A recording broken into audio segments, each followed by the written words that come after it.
Shalom.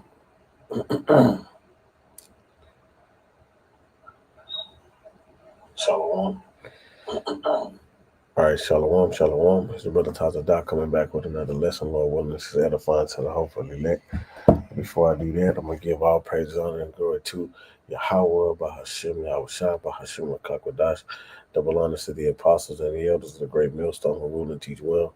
Peace and safety and with blessings to the Yakim that's preaching this truth at the four corners of the earth and all truth, sincerity, and diligence. Shalom. And as you can see, the topic is John Hyrcanus, / why Esau thinks he's a Jew. Okay. Lord willing, they don't strike this, fair use, whatever you got to say.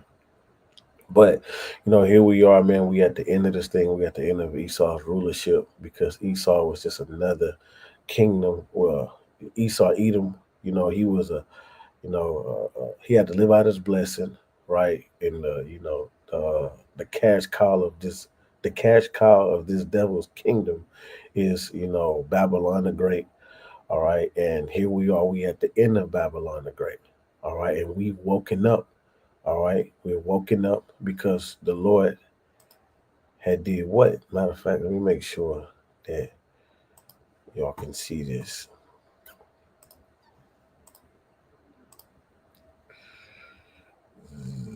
Entire screen.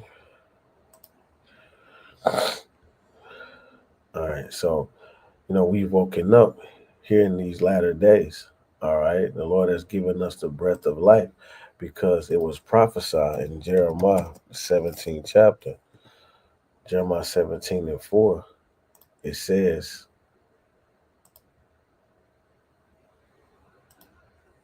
that, and thou, even thou, telling Jeremiah, even thyself shall discontinue from thine heritage that I gave thee, and I will cause thee to serve thine enemies in the land which thou knowest not, for ye have kindled a fire in mine anger, which shall burn forever. Now, that word forever, we know it don't mean actually forever because here we are today, and we know who we are. We know who we are, because we are calling ourselves Yasha'Allah, right? We understand and know who the Heavenly Father is, that He's our power, that He only deal with one nation, which is the nation of Israel, which consists of 12 tribes, okay? Which now today are called so-called Negroes, Latinos, and Native Americans, you see? So, anyway, like I wanted to get on this guy here, John Hyrcanus, right? Because I was just doing some reading on it, and I actually have this book right here, right? This is a good read, right? Who is Esau, Edom, and the Roman, uh, the Roman Empire, right? The empire of the Edomites, right? See, because this devil is being exposed. This devil has been exposed on all sides, right? So-called white man wrote this book, Who is Esau, Edom, you know? So, hey, the scripture says that their tongue shall fall upon themselves. So, matter of fact, I'll just start here. John Hyrcanus, right?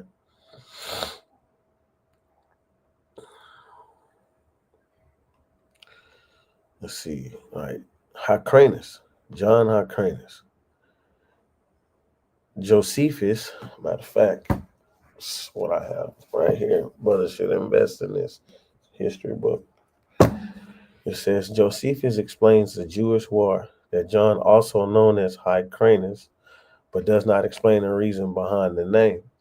Only primary source is the book of Maccabees. Never used this name for John. The single occurrence of the name Hyrcanus in 2 Maccabees 3 and 11. 2 Maccabees 3 and 11 refers to a man whom some of the money of the temple belonged during the 178 BCE visit of Helidorius. All right, you got it. Yeah. And listen, hey, the Lord had the angels come down, man. And that's a good read right there. Okay, but he's actually Hyrcanus is mentioned in the scriptures, really. So I'll go get that. Um, Is it First Maccabees 2?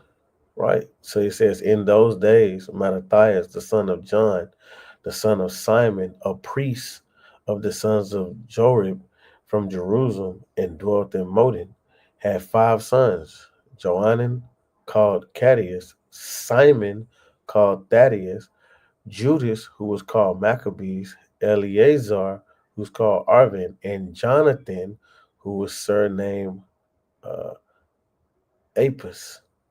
Okay, so that's who that's him right there. Okay, right there mentioned in the scriptures, man. Okay, so matter of fact, look, predecessor. There it is right there. See, that was his father, I believe. Okay, he was the son, right, of Simon Thaddeus. You see, nephew of Judas Maccabees. All right, so he was a Jake. He was an Israelite. All right, so let's just go. Let's get to straight to the point here. Um, it says Hyrcanus, right, also initiated a military, right, against the Idumeans, Edomites. During this campaign, Hyrcanus, I'm gonna do a lot of reading too, conquered Adora, right? And when you look this up, it's like uh, it says Adoram was an ancient town in the Hebron Hills, western of Hebron. It is documented ancient several sources, including the Bible, the Apocrypha, Zion Papyri, writings of Josephus during the Iron Age. Adoram was part of the kingdom of Judah. During the Second Temple period, it was inhabited by Edomites. Okay, so he conquered these. He conquered these areas, right? And Mauritia and other Idumean towns. Hyrcanus then instituted forced conversion of the Idumeans to Judaism. So he made them, right? He made them, get circumcised, right? And he says, forced conversion of Idumeans to Judaism.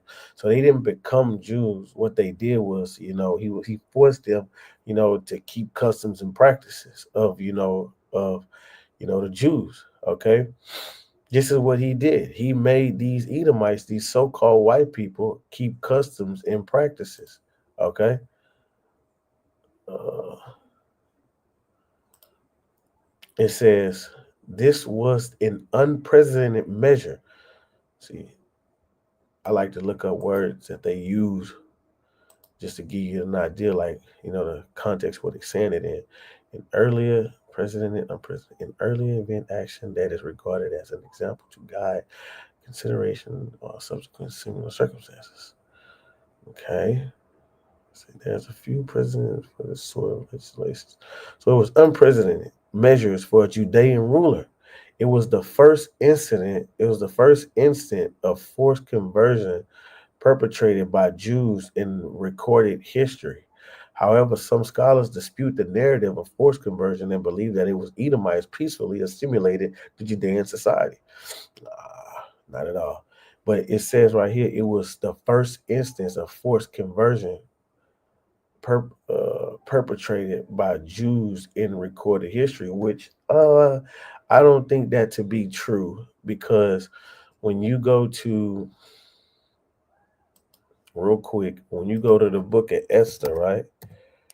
Esther, the 8th chapter. And I remember brothers was doing lessons on this. Esther, 8th chapter, and look right here. It says,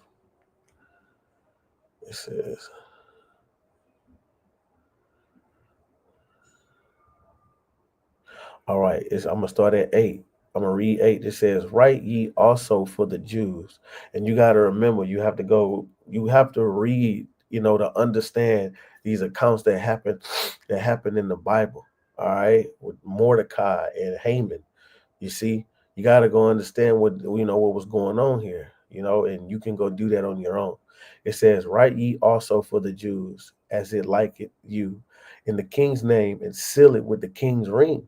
For the writing which is written in the king's name and sealed with the king's ring may no man reverse. Okay. So he's writing, and and this is what it's saying. And he wrote in the king Asher's Asher's name and sealed it with the king's ring, and sent letters by posts on horseback, and riders on mules, camels, and young dormitories.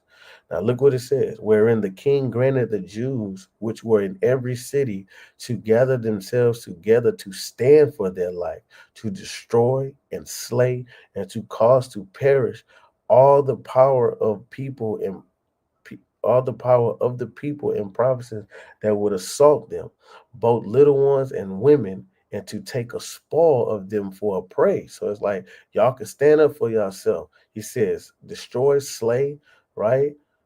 Perish, take a prey, right? He's telling the Jews that they can do this upon one day in all the provinces of King Asherus, namely upon the 13th day of the 12th month, which is the month of Adar. It says the copy of the writing for a commandment is to be given in every province, was published unto all people, and that the Jews should be ready against that day to avenge themselves on their enemy. So avenge themselves on their enemy, right? So look, peep this out. Now I'm gonna just jump down. I'm gonna read 16. It says, and the Jews had light and gladness and joy and honor.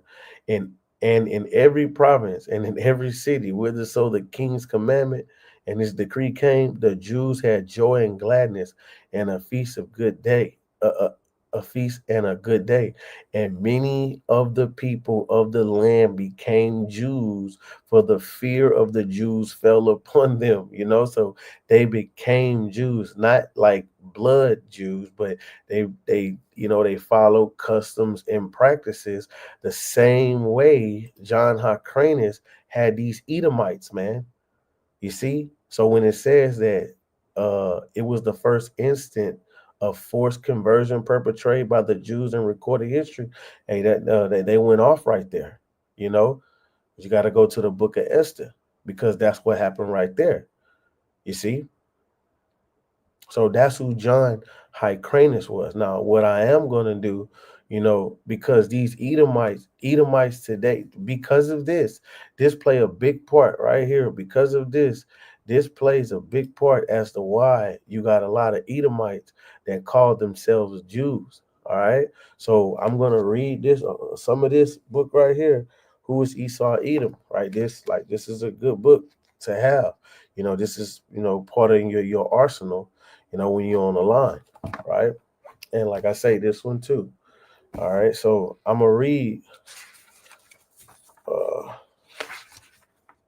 I'm gonna read right here. I'm gonna start right here. It says, it says during the time. This is who is Esau Edom, page 7, right? And I'm starting in the middle of the second paragraph. Okay. It says, during the time of John Hyrcanus, right, the nephew of Judas, the Judites were again faced with hostility of the Idumeans. And Idumean is the Greek way to say Edom. Okay. And that's why we gotta thank the Lord for this truth. We gotta thank the Lord that He's given us the understanding to know who our enemy is, man. All right, because we was without understanding, we was without wisdom, we was really dead. We was in the congregation of the dead, right? So look, it says the Judites were faced again with hostility of the Idumeans. Hyrcanus confronted the Edomites, causing a decisive change in the relations between the two factions. John Hyrcanus conquered the whole of Edom and undertook the forced conversion of his inhabitants to Judaism, right? Not Judaism, it's just the custom and practice of the Jews, right? It says, therefore, the Edomites became a section of Jewish people. Okay. It says, thus, at this junction of the time of the Edomites were then incorporated with the Jewish nations, and their country was called Greeks and Romans, Idumea. Idumea. But the tide turned in favor of the Edomites faction when Julius Caesar made Antipater the Edomite procurator procurator of Judea in 47 BC, right? When Antipater was killed 4 years later, his son Herod gained power, but was rejected by the Judites. To see, when you go look up Antipater the Idumean, he dealt with women from the Hasmonean dynasty. You see, and that's why Herod, his ass looked like a Jake. Now check this out. I'm gonna read this. Still on this guy John Hyrcanus. Instead, right? Instead, Joe, and this is going into Antipater the Idumean. So Antipater was what? An Edomite, which made Herod the Great an Edomite. You see, he was the founder of the Herodian dynasty, the father of Herod the Great. Okay, so now look, let's go down here. It says,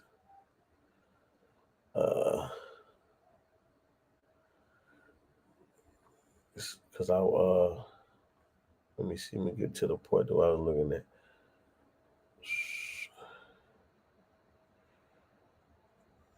Give me a second. I lost my spot. All right, so look, it said instead, Josephus explains, right, explains that Antipater's family converted to Judaism during the forced conversion by the Sadducee influenced Hasmonean leader John Hyrcanus. So this is why you had Edomites. This, like I say, this is a big part of the reason why you had Edomites calling themselves Jews. And this book gonna get to it. Watch. What the hell? It says Hyrcanus threatened that any Idumean who wished to maintain their land would need to be circumcised, right? So he was circumcising these devils and enter into the traditions of the Jews, customs and practices. You see, Josephus acknowledges Herod as being by birth a Jew, right? And Antipater as being of the same people with the Jews. But we know that they are of a different stock, a different seed. All right, they are Edomites. Nevertheless, this influential family came to be resented, came to be resented by many Jews for their Edomite ancestry. You see, because they were Edomites. A fact used by the Hasmoneans and their supporters against them. As such, in the Ptolemy against Herod, to discredit him in the eyes of the Romans as an unfit to become king of the Jews.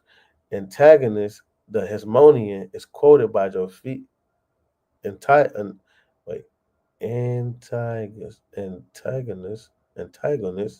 the Hasmonean, is quoted by the Josephus as referring to Herod as no more than a private man, an Idumean, and a half Jew. All right, so like I said, Antipater, the Idumean, you know, uh, he was the father of Herod the Great. Now, when you check this out, Antipater the Idumean, this, I suppose, this is who he dealt with, the women he dealt with, right? And then when you look up this woman right here, look what it says. It says, Maramini,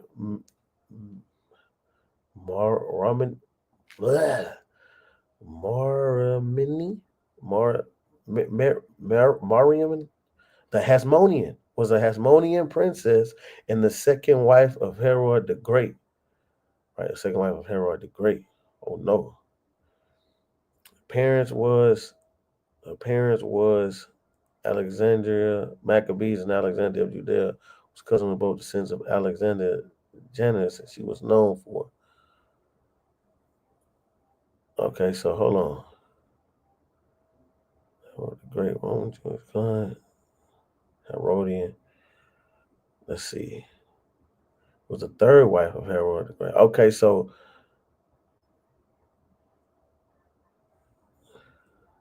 let me get there. Let me make sure I'm not tripping.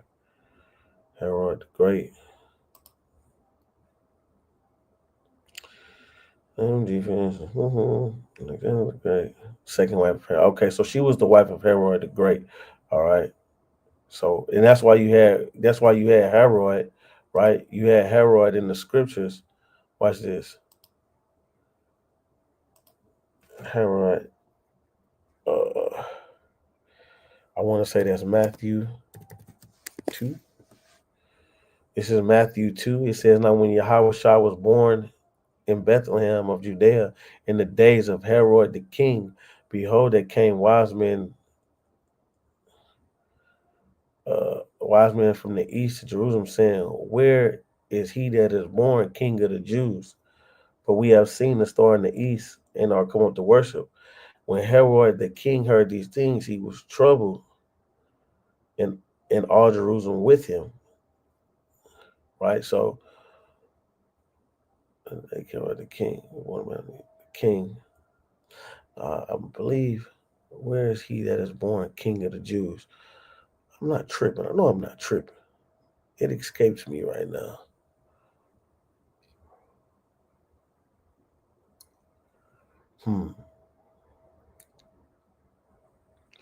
Because I know it's written in the place where he called himself King of the Jews. Don't want to be wrong.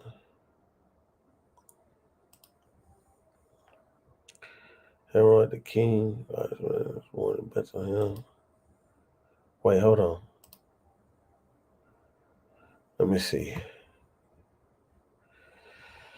Let me do this.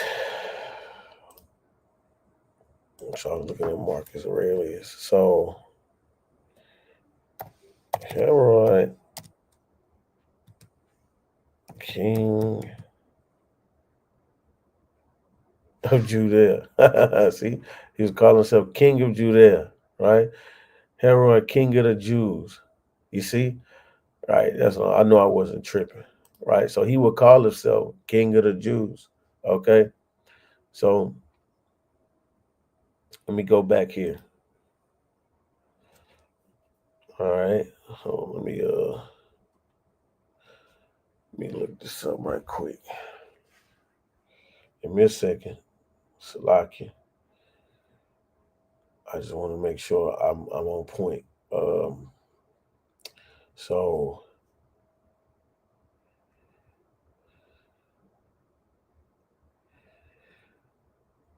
you got to understand.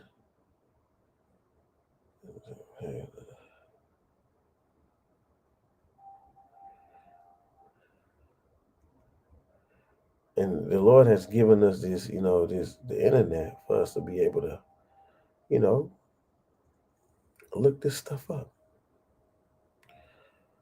Okay. Okay, I wasn't tripping. All right, so Herod the Great, they dipped in with Jake, man. They dealt with Jake women, man. So you had that lineage over there looking like Jake's, man. All right, fucking around with Herod the Great.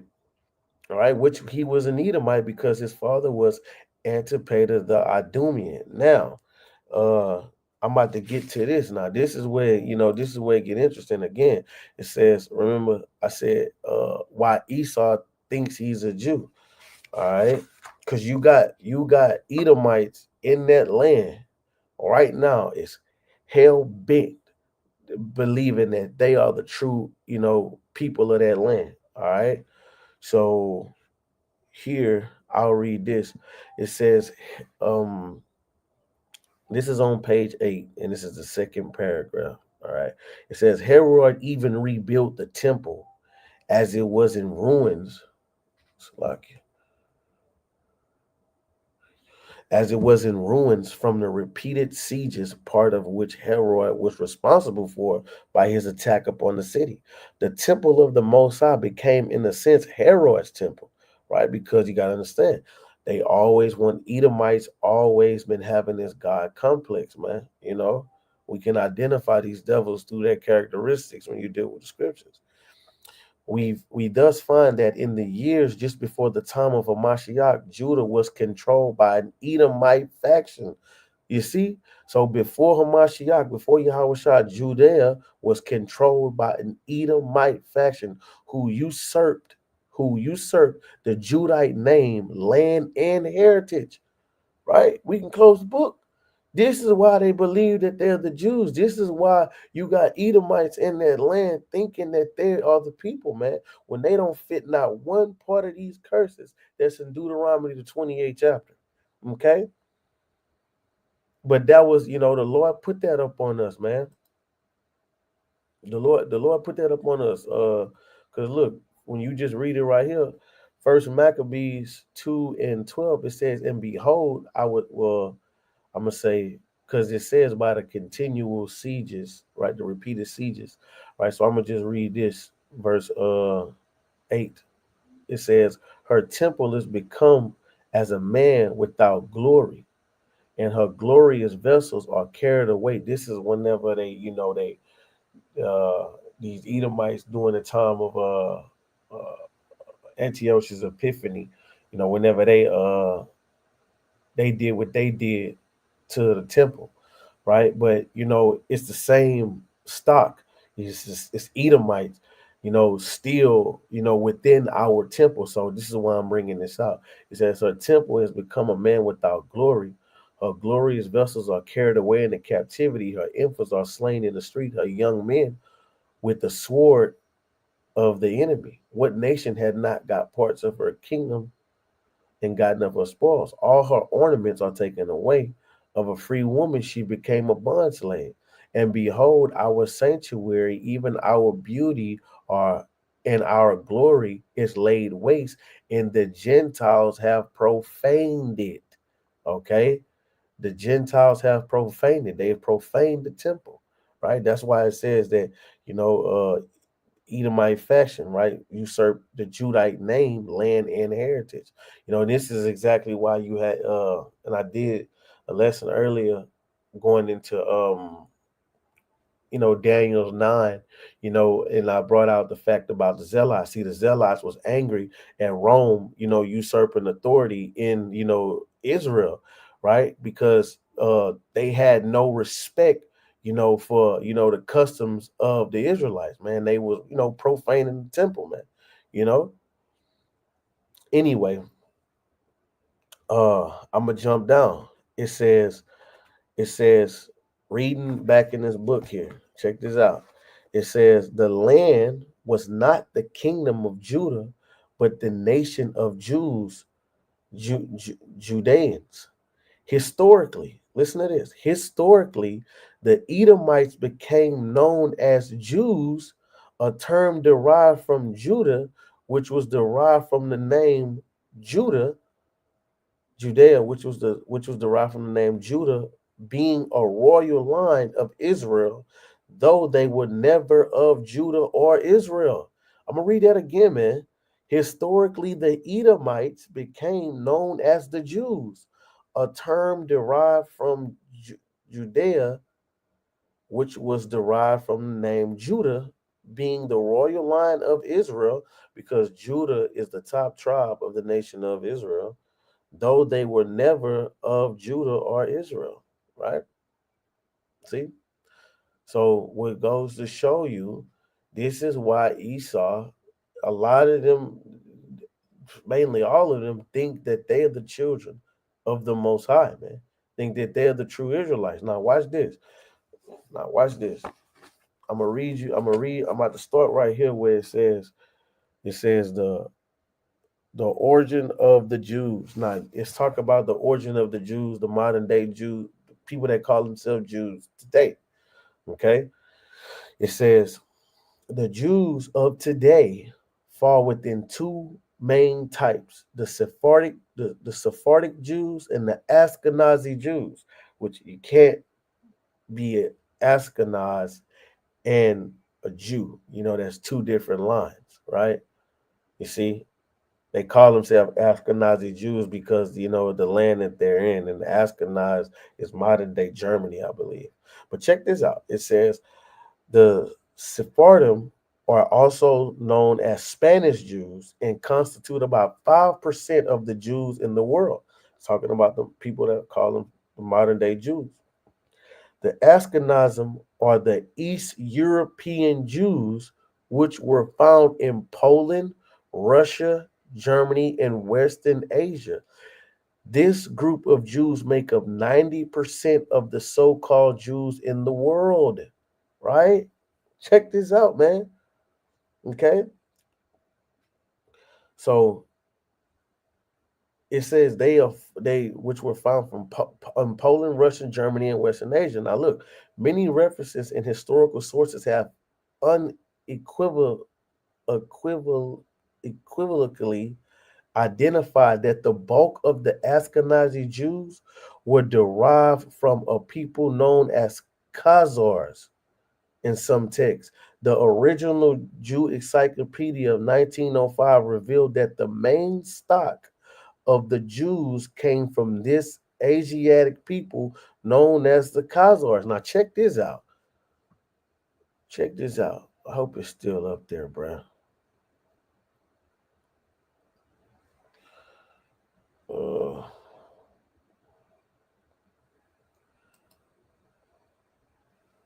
Watch this, y'all.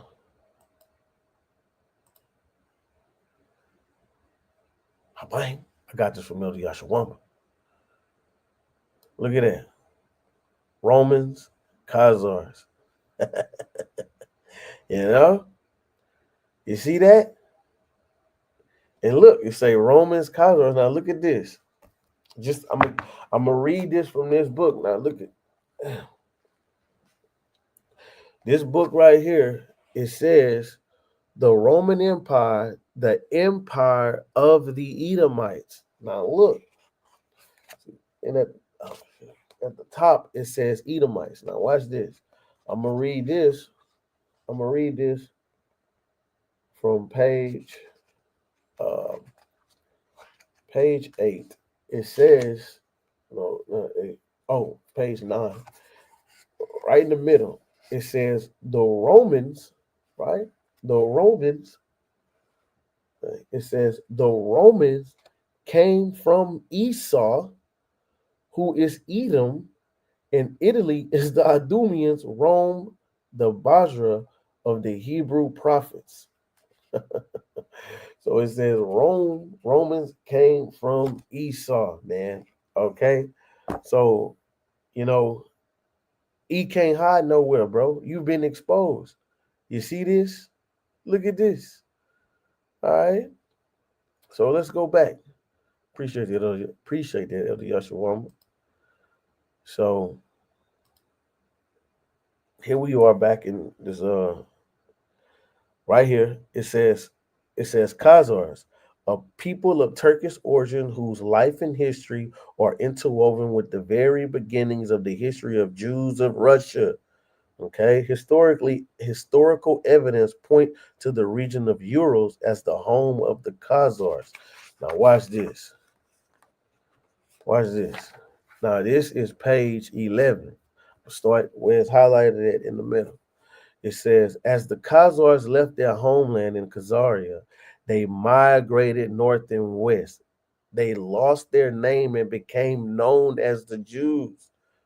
Their Yiddish language, because that's what they speak, they don't speak actual Hebrew. Now, check this out. Their Yiddish language and alphabet is not that of the Israelites, but an amalgamation of Aramaic, medieval German, Slavic, and Russian dialect.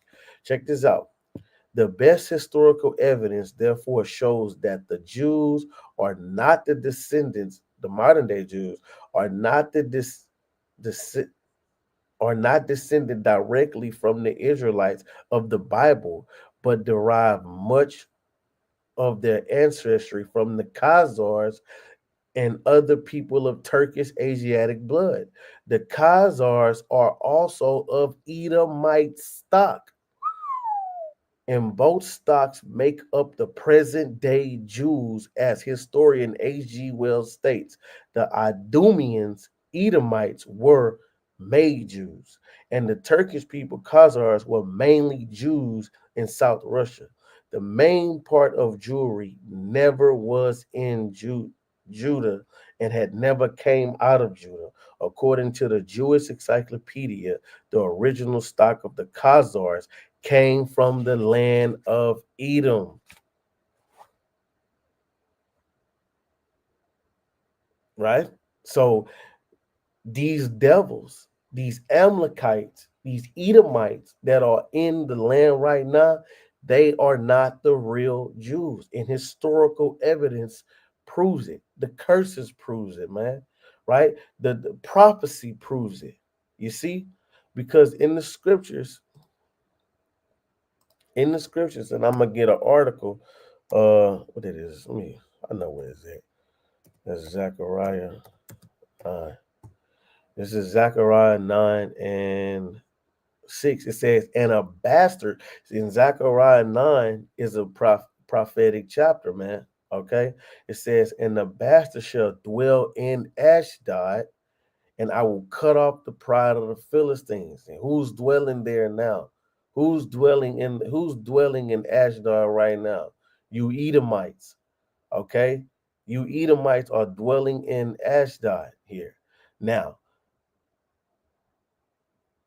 I'll show you this, and I got this article from the brother in Australia. So shout out to that brother, man. And this right here, this article here goes so hard, man. So I want you to pay attention to this. Watch this. It says the master plan of the illuminated Rothschild. Now, look, matter of fact, I'll read this in here. Matter of fact, it says the master plan of the illuminated Rothschild, right? Watch this. Let me see if I can find that, man.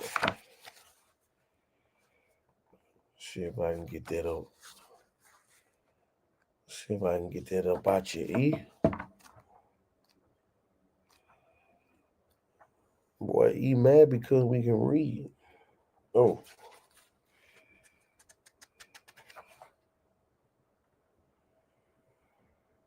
It's red. Damn, boy. Brothers got to get that. Well, brothers been having this. I'm just getting on this. I'm trying to find, because it says right here,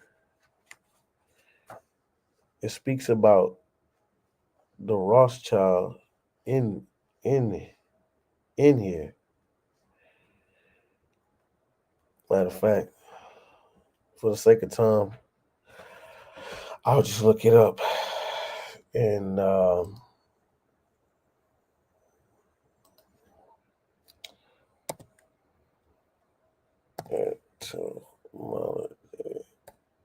etymology online.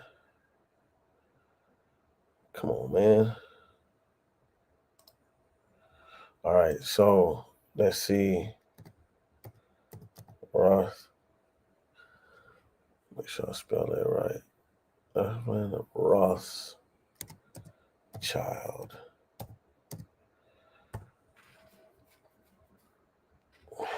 No. We don't want that. Look, check it out. Rothschild, right? Rothschild, millionaire rich person. Nah, but the meat is right here. The surname is literally Red Shield, and that word red is connected to who in multiple parts of the scriptures?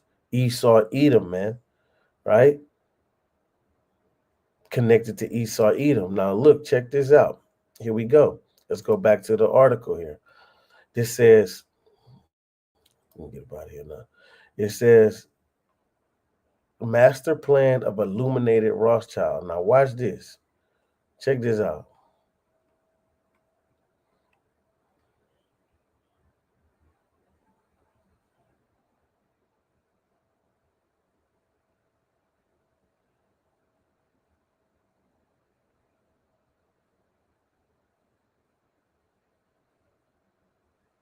Come on, man. What is going on?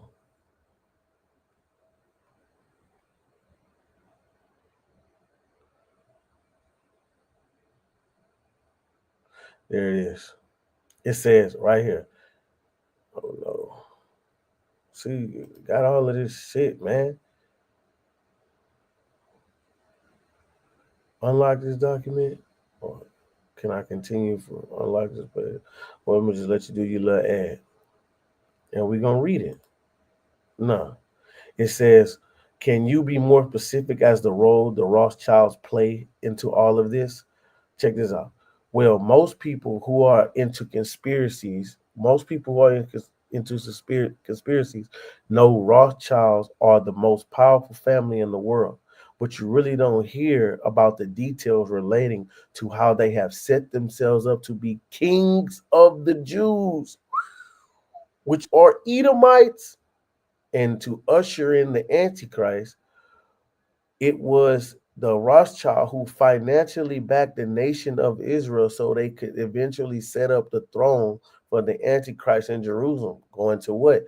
1948, the Balfour Declaration. Huh? It says, and yet during World War II, their money and resources were used to kill millions of Jews, but these were seen as expendable Jews from the house of Jacob. Remember, these guys have the audacity to use the Bible as a blueprint to take over the world. Let me give you some background information. On one level, the Rothschilds secretly called themselves the House of David from the tribe of Judah. Now, the Rothschilds translated from German to English means red shield.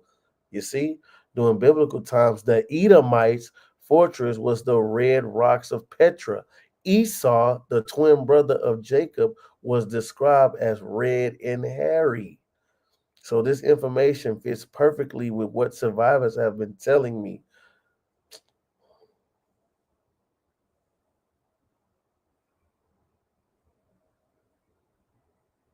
After this ad,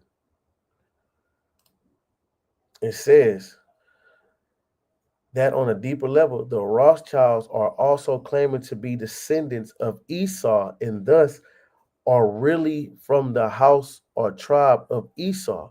What they are trying to do is get the birthright back from the house of Jacob. See, and people don't understand how we are in a real battle of good and evil, how these scriptures are alive, man, because Esau Edom, through his blessing, is trying to get the birthright back. And he's doing it through the image of the beast and the MOTB, man. That's how he's going to try to get the birthright back, man. Okay? The MOTB, the mark of the beast, which is being the radio frequency identification chip. Okay? This is how he's trying to obtain the birthright back. Okay? Who are the real Jews. However, the book of Obadiah talks about the destruction of the Edomites in the last days. So this leads us to another interesting point. In Revelations 3 and 9, it says, "Behold, I will make them of the synagogues of Satan, which say they are Jews and are not, but do lie. Behold, I will make them come to worship before thy feet." Right? So, and we know that when you deal with it, that was talk when you read this, when you read Revelations 3 and 9, that was talking about actual Israelites. But today, modern day, who are calling themselves Jews? These Edomites, man, which are known as the synagogues of Satan, man. And you have to understand that when you deal with the scriptures, okay, Second Thessalonians 2, right? Second Thessalonians 2, it says in 3, it says, "Let no man deceive you by any means, for that day shall not come except there be a falling away first, and that man of sin be revealed, the son of perdition." And the man of sin has been revealed, right? Who opposes and exalt himself above all that is called the Most High, or that is worship, so that he as the Most High sitteth in the temple of the Most High. Did we not just read how right here, when it's talking about Herod the Great, it says, and I'll read back in this book, who is Esau Edom? It says, "The temple of the Most High became in sense Herod's temple," right? Because that's what the Edomites, that they, like I said, they always had this God complex, man. Right? They want to sit in the seat of the Most High, showing himself that he is the Most High. "Remember ye not that when I was yet with you, I told you these things. And now ye know what withholdeth, that he might be revealed in his time." And he's revealed in his time, you know, because we are at the end. "For the mystery of iniquity already worked. Only he who now let it will let until it be taken out the way, because Esau Edom was already being wicked, you know. He was already doing wicked things on the planet Earth. He was already in rulership. And then shall the wicked be revealed, whom the Lord shall consume with the spirit of his mouth. And the Lord is consuming this devil with the spirit of his mouth via the prophets, and shall destroy him with the brightness of his coming, even him whose coming is after the workings of Satan, with all power and signs of lying wonders. Right? So his workings is after Satan, man. Okay? He's the physical counterpart of the spiritual demon Satan, and with all deceivableness and unrighteousness in them that perish, because they receive not the love of the truth, that they might be saved. So Esau Edom, he is the physical counterpart of Satan, man. The scriptures calls him Satan. Okay, right? So he's been set up. He's been in that land. He's been in that land, and it was prophesied that he would be in that land. This is why This is why they call themselves, Jews. When you read this book here, it really gets into it, and this is why they call themselves Jews. But it was prophesied for that to happen, because when you read uh Ezekiel 35, and uh, is it 35 or is it 36?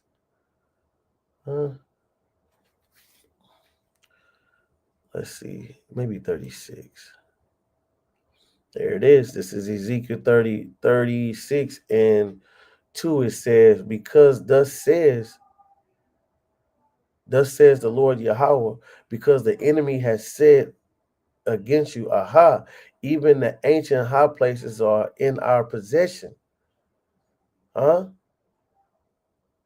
It says, therefore prophesy and say, thus says the Lord Yahweh, because they have made you desolate and swallowed you up on every side, that ye might be a possession unto the residue of the heathen, and ye are taken up in the lips of talkers, and are in infamy of the people. Right? Let me get down to the point right here. Verse 5, it says, therefore, thus says the Lord Yahweh, surely in the fire of my jealousy have I spoken against the residue of the heathen, against all Idumea, right, which is the Greek way to say Edom, which have appointed my land into their possession with all joy of their hearts, with despiteful minds to cast it out for a prey. Okay? So it was prophesied that this devil was gonna be, in our land, man, and he got a big ticket he got to pay for, right? There's another one that though. Let me see.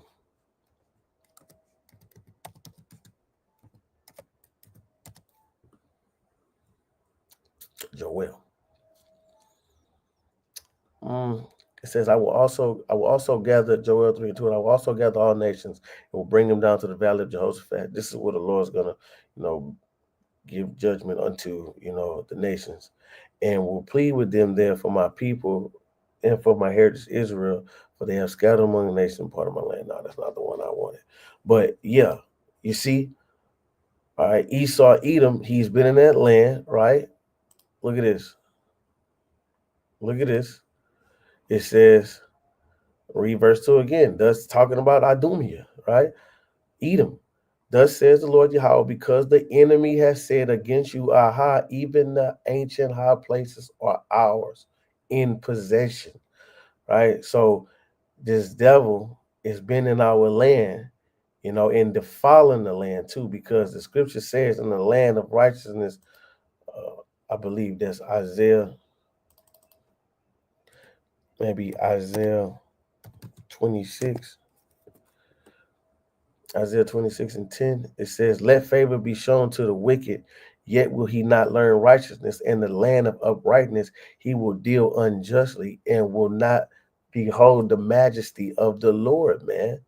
Right? And how can we prove that in the land of uprightness, he still will not do righteousness? No, he's still gonna do wickedness. Let's just go to. Oh, look, and on the side, matter of fact, well, on a side note, check this out. I was looking up ancient Greek art, but look what it says right here. It says, this is a side note. It says the earliest art by Greeks is generally excluded from ancient Greek art and instead known as Greek Neolithic art, followed by Aegean art. Later includes catalytic art, ca- Cycladic art, and the art of Minoans. And when you check out the Minoans, that's who Japhet is, right? That's who Japhet is. But what was interesting, I found, is that in the earliest art by the Greeks, the earliest art by Greeks is generally excluded from ancient Greek art. And when you look up ancient Greek art, it give you, uh, these Edomites, but the earliest Greek art is excluded because the earliest Greek art, we know that that Japhet was conquered by Edom. Okay, all you got to do is just go into the Minoans, right? But that was a side note, man. Okay, but like I was getting to the point to show you that in the land of uprightness, he will not do righteousness because all you got to do is look up Tel uh, Tel Aviv, right? Let's see. Why is Tel Aviv so famous? Let's see. Tel Aviv. Uh-oh. Homo. Maybe they're not gonna. Probably not gonna pull it up like that. Oh, look, it says Tel Aviv is widely recognized. Now, where's Tel Aviv at? Right? Where's Tel Aviv at? It says Tel Aviv is widely recognized as a highly gay friendly city, often referred to as the gay capital of the Middle East, and popular destination for LGBT travelers. See what I'm saying? See what I'm saying? So, in a land of uprightness, right? In a land of uprightness, right? That this less favor and favor was shown to the wicked. How was favor shown to the wicked? Because the earth was given into the hands of the wicked, and the Lord allowed him to, to do whatever He will with us, man. Okay. Yet He will not learn righteousness, and the land of uprightness He will deal unjustly. Okay, and will not behold the majesty of the Lord. All right. So, like I was saying, man, the reason why went into John Hyrcanus, how he, forced conversion, these Edomites, he made these Edomites be circumcised and all of that. And going from that, it's why it plays a big part as to why these Edomites today believe that they're the Jews. And it was all set up by prophecy, man. It was all set up via prophecy, you know, because that's how the Lord had it set up, man. All right. And when Yahweh shall return, He's going to take this devil out in style, man. So, Lord willing, you are edified. Shalom.